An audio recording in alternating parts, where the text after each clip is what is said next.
Well, it's beer review time again. It's one of those cold autumn evenings that we don't look forward to in the UK as the nights draw in and they start getting a little bit chilly with the dew on the ground. You need something to warm you up. So you need a beer with a bit of kick. So this one is my last of the 6 I've reviewed most recently. It's one that's just not in the shop at the minute, unfortunately. It's we don't buy a lot of it. It's not a big seller, but I think it's because it's easily missed. It doesn't have a big flashy label. It doesn't have a well-known name brand. It's a vleteren, not West Vleteren, as in obviously the well-known and renowned Westy 12 Abbey beer. This is obviously a little bit further down the road in the town of Vleteren.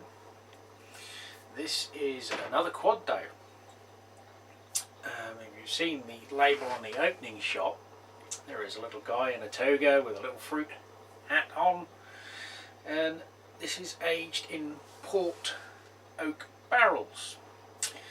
Now, I've tried to find a little bit of information out on the internet from Decker Services who brew it, and there is a fairly brief description of we use 4 malts, 2 hops, and we add some port and age it in barrels, and that's pretty much all they say.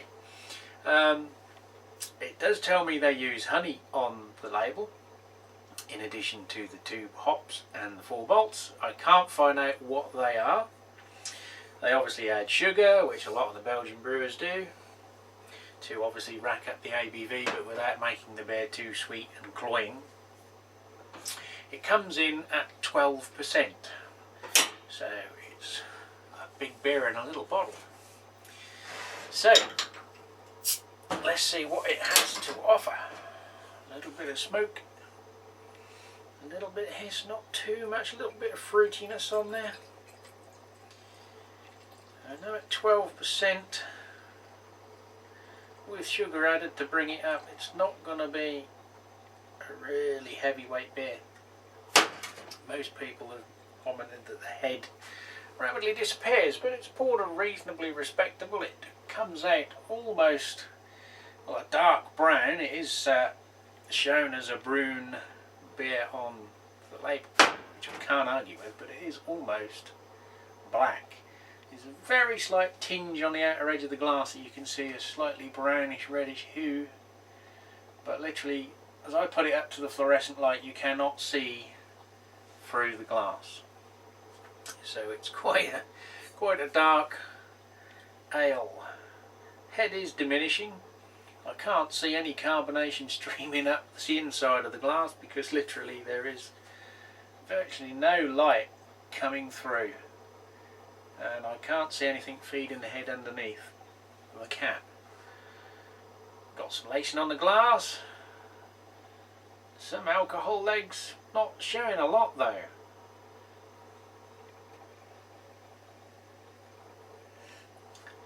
Belgian yeast, sweet candy,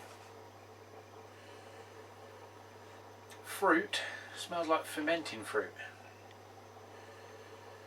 A little bit of an alcohol note.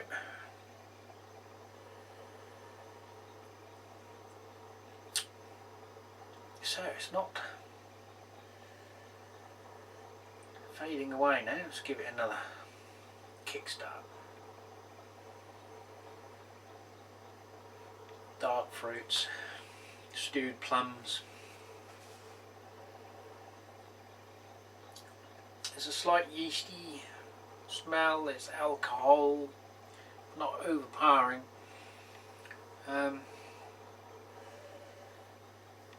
Malts, there's everything in there that you'd expect. So, as you can see, there's still a nice little bit of lacing clinging to the glass. The head is dying down, it is diminishing. Let's have a taste.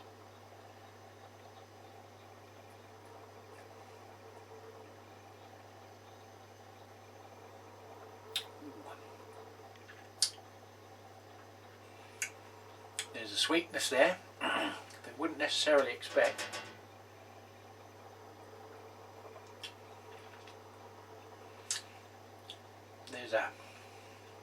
almost sticky mouthfeel, although it still feels on the medium side.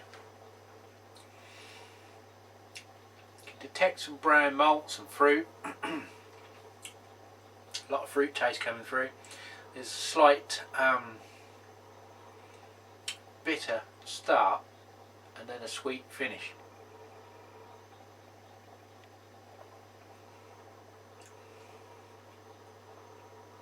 Slight little yeasty note.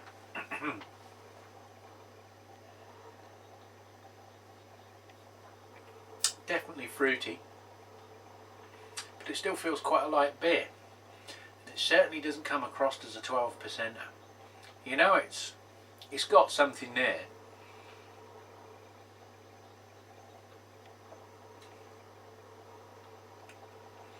There is a sort of underlying sweetness and thickness, but at the same time, when you're sipping it in, it doesn't feel a heavy beer.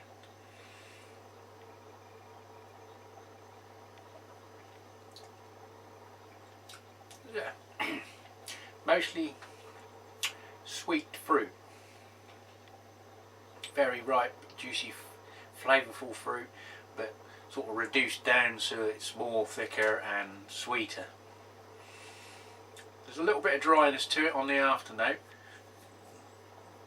Carbonation is definitely there because I'm bourbon. It's not pronounced, it's not highly carbed, it's not really fizzy. You can see the head is now starting to clear.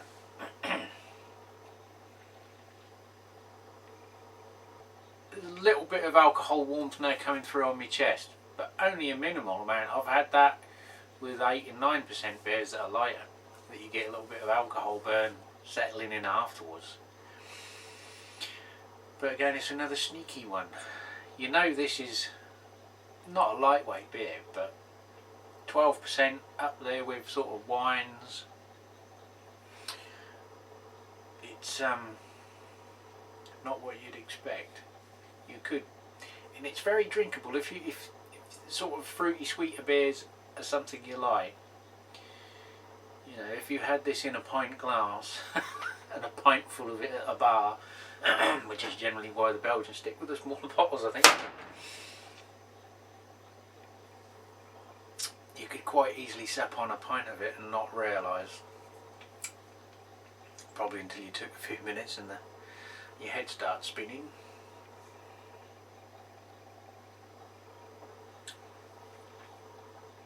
But it's definitely sort of stewed fruits, reduced down, sweetness, fruit, sort of plums, dates, those type, you know, darker fruit, stone fruits.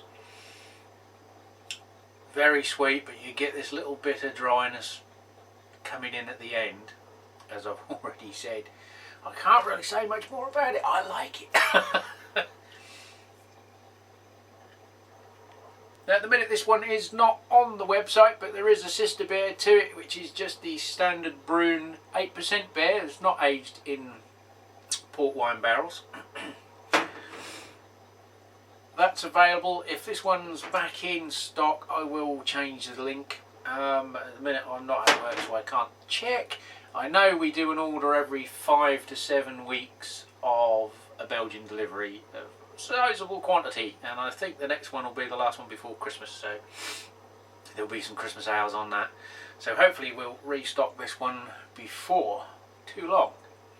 Anyway, cheers to Beers of Europe, our channel sponsors for this lovely Belgian quad, which I'm now going to enjoy the rest of on camera. Until the next one, cheers!